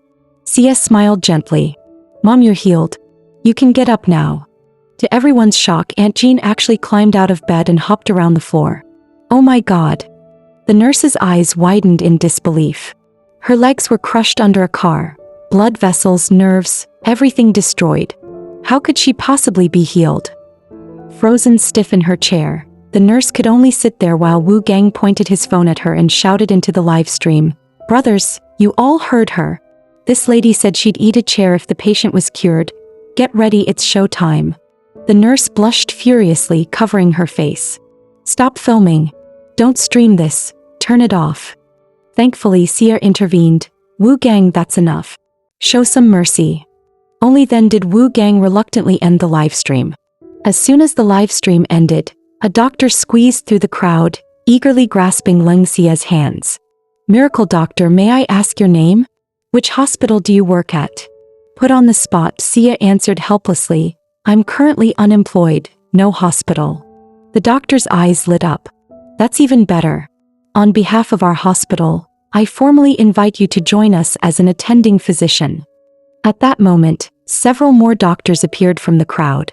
One of them exclaimed, "A genius like you shouldn't be confined to a small town clinic. Come with me to the provincial hospital. We'll offer you 10 times the pay. Another stepped forward proudly. I witnessed your medical skill with my own eyes. I'm in awe. I'm the deputy dean of Kyoto Hospital. I can offer you the best position, the highest salary, and the finest benefits. Faced with such passionate offers, Sia found herself torn. The town doctor gently advised, people always strive upward. If you have a better opportunity, you shouldn't miss it. I'll respect whatever choice you make. Just then, the old director came to her side, speaking with heartfelt sincerity. As long as you carry the heart of a healer, it doesn't matter where you practice. Big cities may pay more, but I can't bear for you to go so far. If other hospitals face patients beyond their ability, they can always invite you for temporary consultations. His words resonated. Even the other doctors nodded in agreement, acknowledging his wisdom. Yet Sia knew her own truth. If she went to a big city, powerful people would discover the spirit pearl within her and stop at nothing to take it. What seemed like a brilliant future could very well be her downfall. In the end, Lung Xia chose to remain at the town clinic. Her decision thrilled the local doctors who rushed off to fetch a contract. The provincial doctors, however, were left in disbelief. How could anyone turn their back on money? At that moment, the old director revealed a shocking suspicion. He believed the car accident was no accident, but a deliberate attempt on their lives. The vehicle was an unlicensed black car. After ramming them once, it didn't flee. Instead, it waited for them to crawl out, then charged at them again. That was no accident, it was murder. Aunt Jean agreed furiously. They didn't even spare me, an innocent bystander. We must uncover who's behind this. Instantly, both the old director and Lung Xia thought of the same person, Simawillan. The director spoke grimly. That old woman's signature move has always been staging car crashes. 20 years ago, she tried to kill me with one. Now that she knows I'm alive, she won't let me go. Xia frowned, confused. Grandpa, why does she want you dead so badly? Do you hold some secret against her? The old man sighed, recalling the past. I was once friends with Sima Mulan. She confided in me that her sister always wanted to take her place. At first, I didn't believe it, until I saw with my own eyes that venomous woman push Mulan off a cliff. Xia clenched her fists in rage and declared, if that's the case, then the inn isn't safe anymore. Grandpa, you and Aunt should stay here in the hospital for now. Once I've finished what I need to do, I'll settle the score with that vicious old witch. Suddenly, Lung Xia's phone rang. It was Jean Jia. Her battery had died earlier, which was why she hadn't returned the call until now. We'll be heading back soon, Jean Jia said on the line. Then came the sound of Diya's voice whining in the background. Auntie Jean, let's go to the aquarium. Can we go later instead? Xia responded quickly. All right, come back later then. Share your location with me. I'll come find you.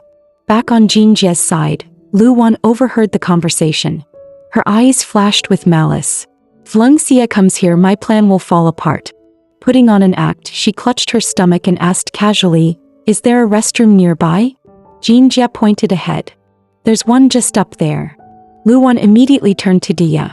Didn't you just say you needed the restroom too? Come with Auntie Lu, okay? But Diya clung to Jean Jia, insisting she wanted her instead. Only after Jean Jia gently persuaded her did the child reluctantly follow Lu Wan. Lu Wan quickened her pace with Diya in tow, pulling out her phone and whispering, I've lingered too long at the A-city border. The police are starting to notice. A cold voice on the other end ordered, hurry it up. We need fresh blood tonight to complete the practice. As soon as she hung up, Diya looked up innocently. Auntie Lu, where are we going? Was that mommy calling just now?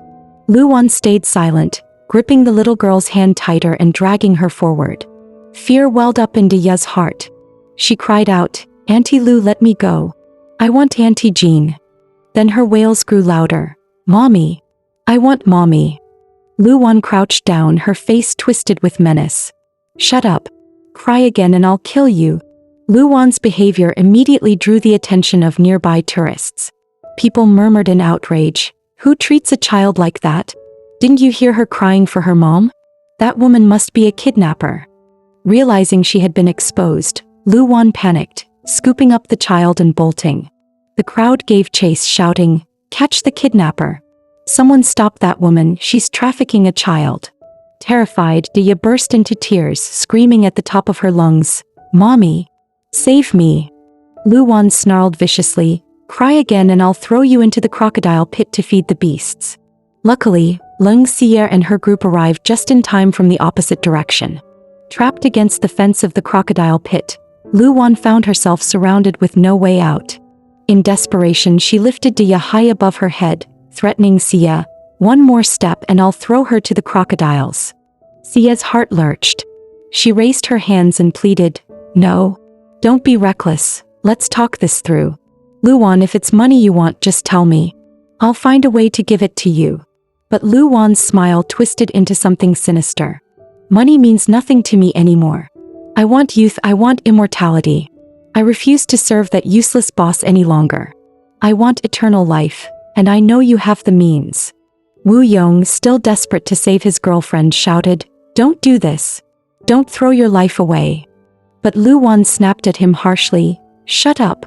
You have no place to speak here." Seeing Luwan's madness reach such extremes, Lung Xia had no choice but to plead, "You want the spirit pearl? Fine, I can give it to you. But let the child go first. She's too young to endure this terror." Luwan only sneered, laughing wildly. "If I let her go first, these people will grab me instantly. Do you think I'm that stupid?" Xia pressed on, "What you want isn't something I can hand over right now.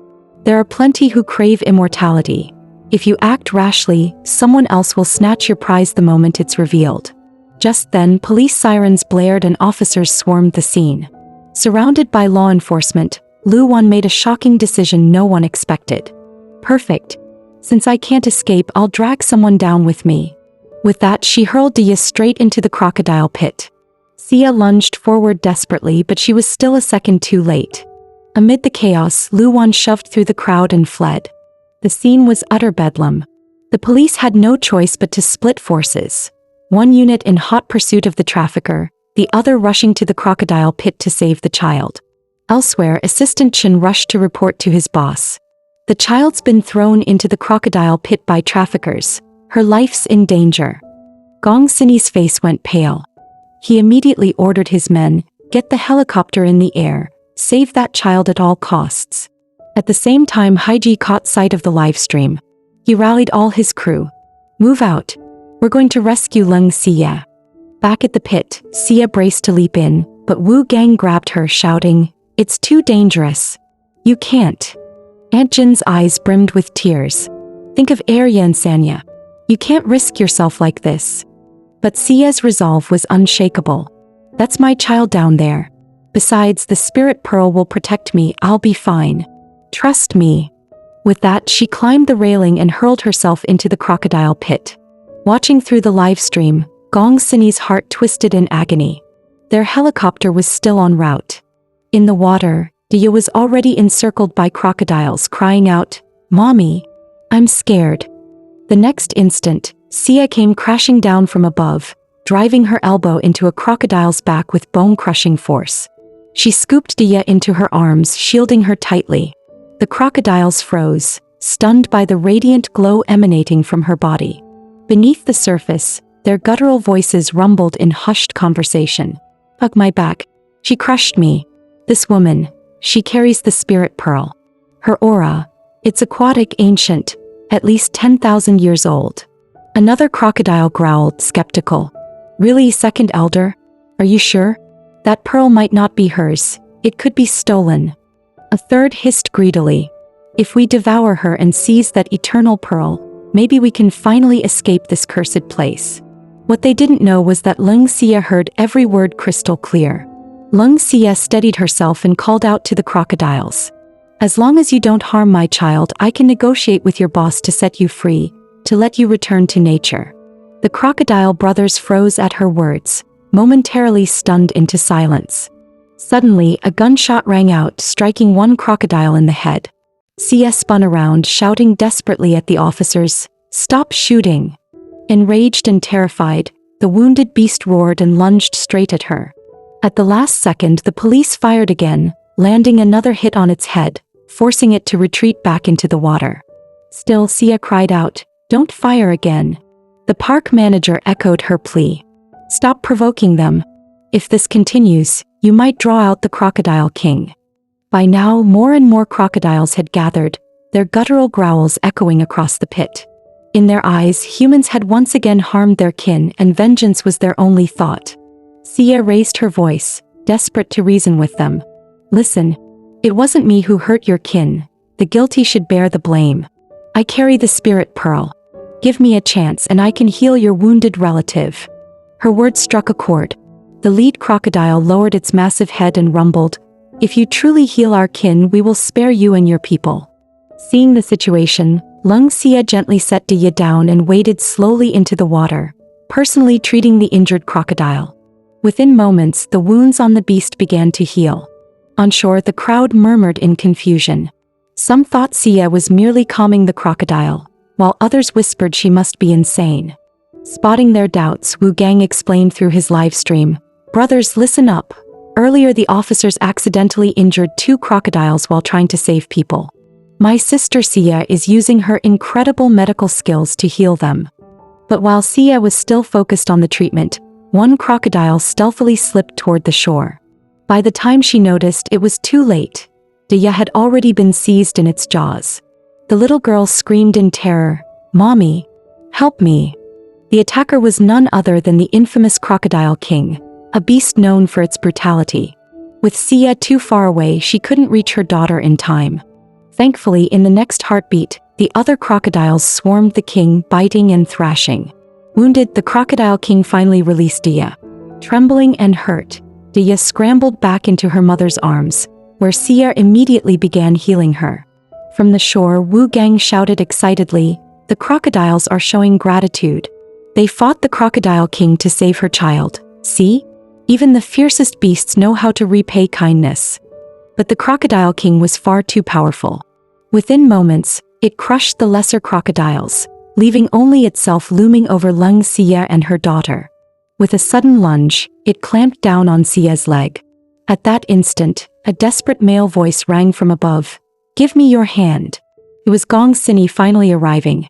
Pinned by the beast's jaws, Sia couldn't break free, so she lifted Dia high and cried, Take her first. Gong Sini managed to pull Dia to safety, but Sia remained trapped. The Crocodile King's teeth sunk deep into her legs. The monster dragged her step by step into the water. No matter how fiercely she struggled, its jaws never loosened. Then through the chaos, Sia heard the whispers of the crocodile clan. The king has several spirit pearls, he's unbeatable. Another voice countered urgently, The eyes. The eyes are his weak point, strike his eyes. Inspiration struck. Summoning the white light within her, Sia unleashed a blazing blast, boom, directly into the Crocodile King's eye. Seizing the moment, Lung Sia wrenched her leg free from the Crocodile King's jaws. With a surge of willpower, she shrank her body down in an instant. As the beast roared in pain and gaped its massive jaws, she slipped straight into its body. Meanwhile, on shore, Haiji and his men rushed to the scene. Wu Gang pointed frantically at the water. Lung Sia's inside the crocodile's belly. Cut it open, there's still a chance to save her. Without a second thought, Haiji dove headfirst into the water. By now, the Crocodile King had rolled belly up, floating weakly on the surface. Inside, Sia had exhausted every ounce of her strength, suppressing all the spirit pearls within the beast before forcing her way back out. Emerging at last, she caught sight of Heidi in front of her. Relief washed over her and her strength gave out. Her body went limp, fainting on the spot, but Heidi lunged forward and caught her just in time. At the exit of the crocodile pit, everyone waited anxiously for Lung Sia to emerge. Before long, Haiji appeared, carrying the unconscious Sia gently in his arms. From Gong Sini's embrace, Dia cried out, Daddy, hurry, go get mommy back. Behind them, Arya in Aunt Jin's arms echoed, Yeah, don't let those men take mommy away. Heidi's face darkened with anger as he snapped at Gong Sini. You claim to love her, yet this is how you protect her? Gong Sini didn't argue. He simply said in a steady voice, Please, give her to me. I need to take her home. But Haiji shot back coldly, You couldn't even keep her safe. If we hand her back to you now, how could we trust you again? Aunt Jean, meeting Haiji for the first time, looked puzzled and asked, Who are you? What's your relationship with Sia? Heidi replied firmly, Sia is injured. We are her subordinates. tell us where she lives and lead the way. Soon they arrived back at the residence. Aunt Jean invited Haiji to come inside. In the bathroom, Heidi gently laid Lung Xia into the bathtub, asking Aunt Jean to help bathe and change her. He then stepped out to wait. Once he left, the sound of splashing water stirred Xia awake. She opened her eyes weakly, wincing in pain. Suddenly, she coughed violently, expelling several glowing pearls. Aunt Jean gasped in shock. "Oh my God! What's happening? Xia, are you all right?"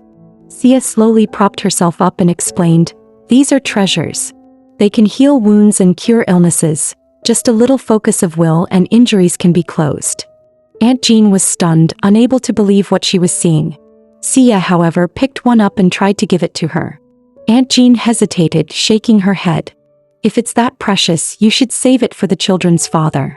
There are 5 of you, 1 pearl each." But the thought of Gong Sini made Xia fume. "Humph. He nearly struck me today. No way I'm giving him one."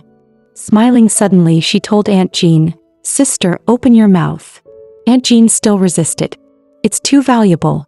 You should." Before she could finish, Xia popped the pearl straight into her mouth. "With this you can stay young, live long, and even heal others. Luan kidnapped my child just to get these pearls. They're priceless, you must guard it well." Aunt Jin's eyes welled with emotion. Hugging Xia tightly, she whispered, "You're too good to me. From now on, you're truly my sister."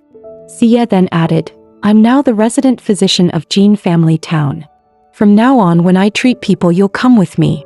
Even if you one day heal on your own, others won't doubt you. They'll just think you learned Qigong from me." Aunt Jean nodded firmly. "Understood. From today on, I'm your apprentice. Xia, you really think of everything. Let's finish getting dressed and head out together." After a while, Lung Xia changed clothes and walked into the living room with the children and Aunt Jean. They each sat down on the sofas, but the atmosphere was heavy with silence. Gong Sini was the first to speak, his voice gentle. "Are you hurt anywhere?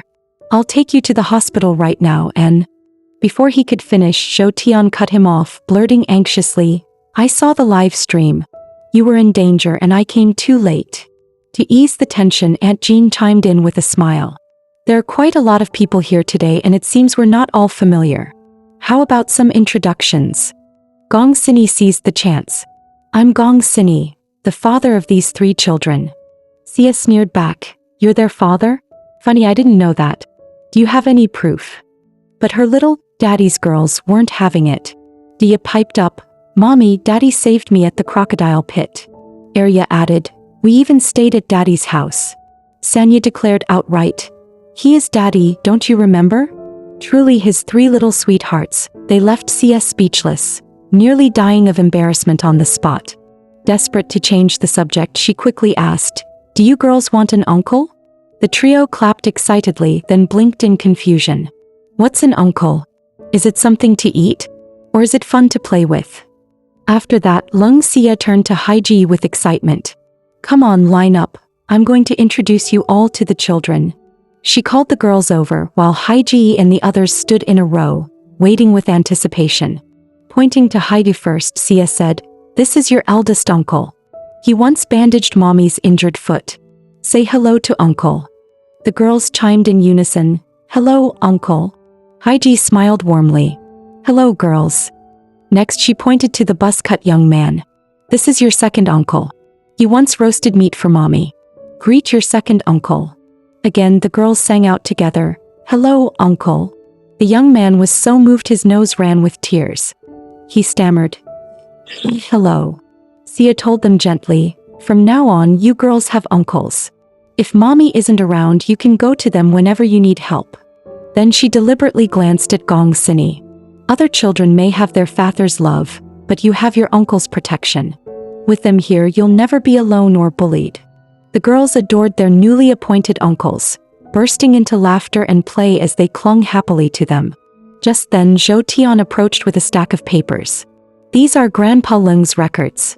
I found them for you. Now do you believe me?" Lung Xia feigned ignorance. "Believe what? I don't recall saying anything." Zhou Tian blurted nervously, "I don't care that you have children and I don't care whose they are. If you'll just accept me, I'll devote myself to you, love you, cherish you and love your kids as my own for life." Xia felt a flicker of emotion. She stepped forward and hugged him tightly. Zhou you're so good. The past doesn't matter anymore. The man you are now truly surprises me. Even if the kids aren't yours, you're still willing to raise them.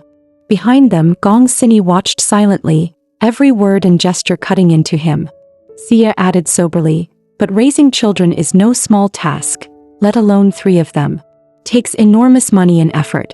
Even their real father wasn't willing to do it. Are you truly sure you can? Zhou Tian seized the chance, declaring with joy, I am. Xia, I'll do it no matter the cost. I'll work myself to the bone if I have to, but I'll never let you or the children suffer. Yet Xia wasn't swayed. She smiled faintly and said, You're kind. Then let the children call you their godfather. Lung Xia then called the little ones over and introduced solemnly, This is Zhou Tian, your godfather. From now on, if you ever need money, you can ask your godfather. Gong Sini was stunned, his thoughts reeling. Godfather? Dia tugged at Xia's skirt with wide eyes. Mommy, what's the difference between a godfather and a daddy? Xia paused, then explained gently, Well, one is by birth, the other is chosen later. But either way, they're both daddies. When they grow old, you'll need to honor them just the same. Zhou Tian beamed with joy, while the girls quickly warmed up to their new godfather. They dashed into his arms, chanting, Godfather, hug us. In moments, the room was filled with laughter and play. At that moment, Gong Sini slowly walked to Lung Xia's side and said softly, Xia, I apologize for my past mistakes. Please forgive me. Assistant Chen then produced a new report confessing, This was all my fault. Mr. Gong and the 3 children are indeed biologically related. The earlier 2 reports came from a university-affiliated hospital. The doctor there was bribed by Yang Shasha, so the results were falsified. It was entirely my negligence, nothing to do with Mr. Gong. Miss Ling, if you need someone to blame, blame me. Gong Sini once again spoke with sincerity. I'm sorry, Xia. I lashed out without confirming the truth. You know how important this matter is to me. Xia took the report, her eyes scanning the page. The words were undeniable, biological relationship confirmed. In that instant, all her grief and pent-up pain surged forth. Tears spilled uncontrollably down her cheeks. Seeing this, Aunt Jean stepped in gently. Everyone's been running around all day. You must be tired and hungry. I've prepared rooms for you all. Please come with me. One by one, they followed Aunt Jean to their assigned rooms, leaving only Xia and Gong Sini behind. Gong Sini's tone was deeply sincere as he admitted openly, Xia, I know I made a terrible mistake. I never should have doubted you or the children. Overwhelmed with hurt, Xia pounded on his chest, sobbing, What's the point of saying this now? He pulled her tightly into his arms, stroking her hair gently.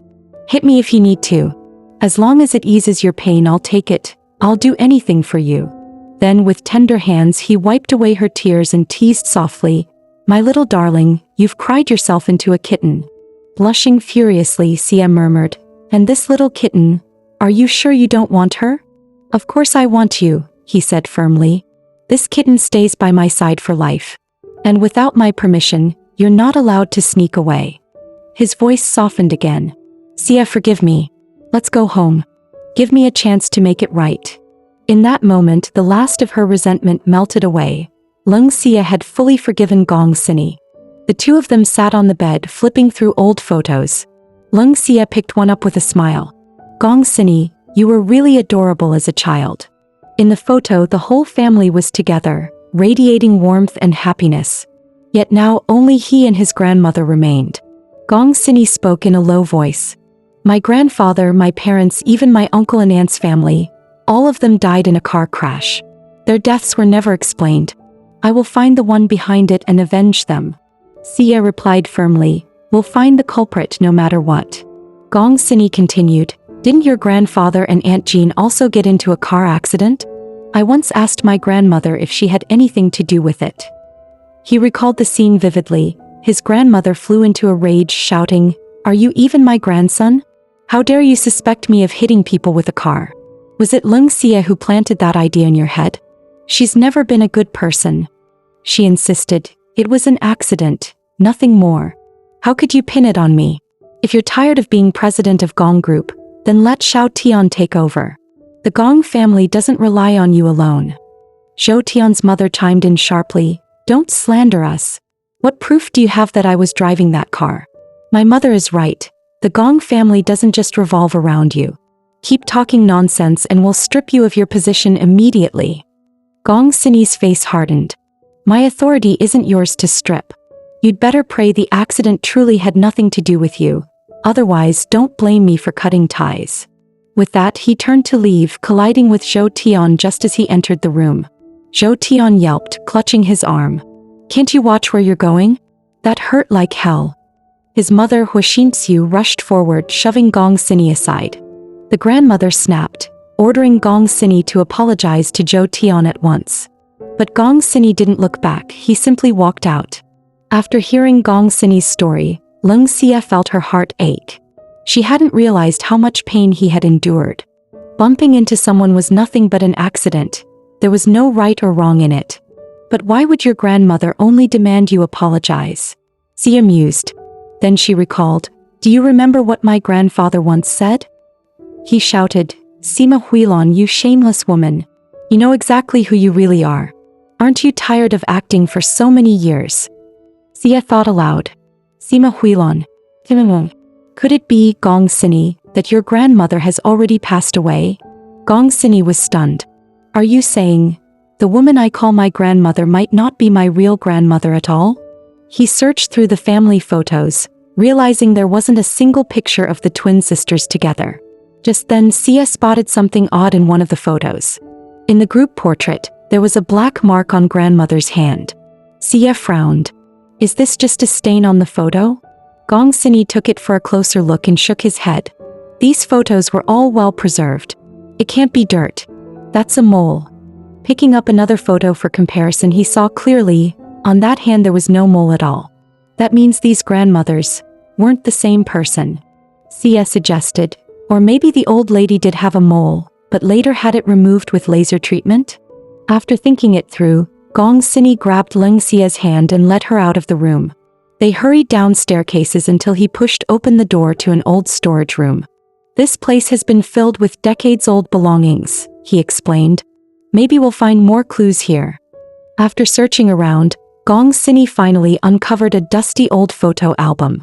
Opening it, they found pictures of the Sima sisters in their youth. Xia pointed to the photos. This proves it, they were definitely twins. But in this picture, their hands aren't visible. On the next page was a childhood photo of the sisters. This time it was clear. One of the girls had a distinct mole on the back of her hand. Gong Sini's expression grew heavy as he stared at it. So it's true, she replaced my grandmother. But then, where is my real grandmother?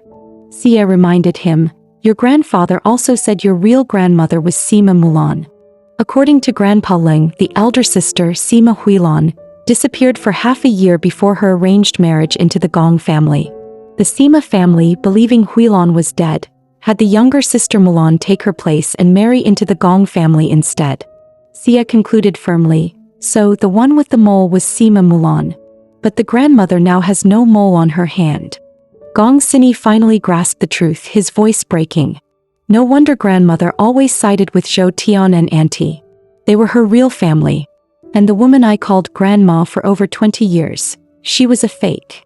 To steal my real grandmother Sima Mulan's place, she staged a car accident and killed all of my family. Leng Xia gasped in horror. My God, how could anyone be so vicious? Sini's face twisted with confusion. But why didn't she kill me? Xia reasoned, back then you were just a child. You posed no threat to her. Realizing the truth, Gong Sini broke down, tears streaming. He had always believed his family's deaths were accidents, but now he knew it was all Sima Huilon's doing. She destroyed everyone I loved and I still honored her as my only elder. Men don't cry easily, but when grief cuts this deep. He slapped himself hard across the face, cursing. To only wake up to this now, I was a fool. Choking back sobs, he cried, she insulted me, hit me, and I never fought back. Fine, let her abuse me, but she attacked you too. And I failed to protect you. Seeing him in such agony, Xia wrapped him tightly in her arms. Stop hitting yourself. None of this was your fault. They were just too good at deceiving everyone. At that moment, Gong Sini completely broke down, wailing, "She wasn't my grandmother. I have no family left." Sia held his head firmly in her hands, her voice steady. "Yes, you do. Your children are your family. Your wife is your family. We can go to grandfather. He'll help us uncover the full truth and make sure that evil woman pays for what she's done." Meanwhile, in Jin village, Grandpa Lung was leading the group as they searched through the ruins for antique jars.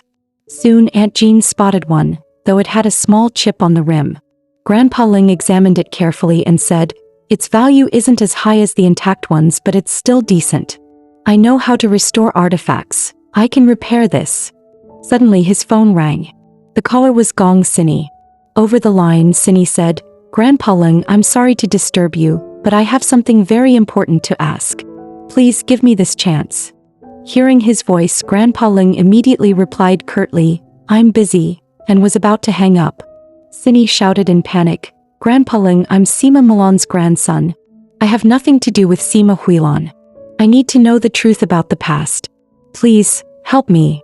At those words, Grandpa Lung hesitated and changed his tone. "Where are you?" he asked. Sini answered, "We're heading to the old Sima estate. There must be more secrets hidden there. Where are you? I'll come pick you up." But Grandpa Lung refused. "No need. We'll meet directly at the old Sima estate." After hanging up, he turned to Aunt Jean. "I have something important to take care of. Please take me to the old Sima estate. I'll guide the way." Grandpa Lung had agreed to meet Gong Sini at the old Sima estate, so he set off with Aunt Jean. On the way, Aunt Jean asked curiously, "What kind of family was the Sima clan?" Grandpa Lung explained slowly, "Though they lived deep in the mountains, the Simas were a highly respected and powerful family. For generations they were merchants, wealthy beyond measure. The head of the family back then, Sima Gang, was notorious for his indulgence. By the time he turned 40, he had fathered 21 sons with different women, yet not a single daughter. He desperately longed for one. So he declared publicly, whoever could give him a daughter he would marry as his official wife. In the mountains, a widow named Madame Zhang stepped forward, and astonishingly, she bore him twin daughters, both strikingly beautiful. Aunt Jin's eyes lit up. And then, did he really marry her? Grandpa Ling nodded. As a man of business, he kept his word.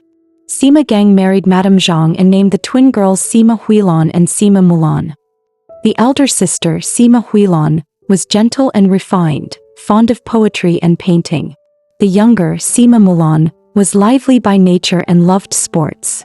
Worried that Mulan's wild streak would make her unfit for marriage, Sima Gang hired tutors to teach her needlework and academics. But Mulan detested that life. More than once she threatened to run away. Finally, her sister Huilan gave her an idea, caused trouble. Furious, Sima Gang sent Mulan back to Madame Zhang's family, forcing her to experience the hardships of poverty. It was all orchestrated by Sima Huilan, who would never allow her sister to return to the Sima household.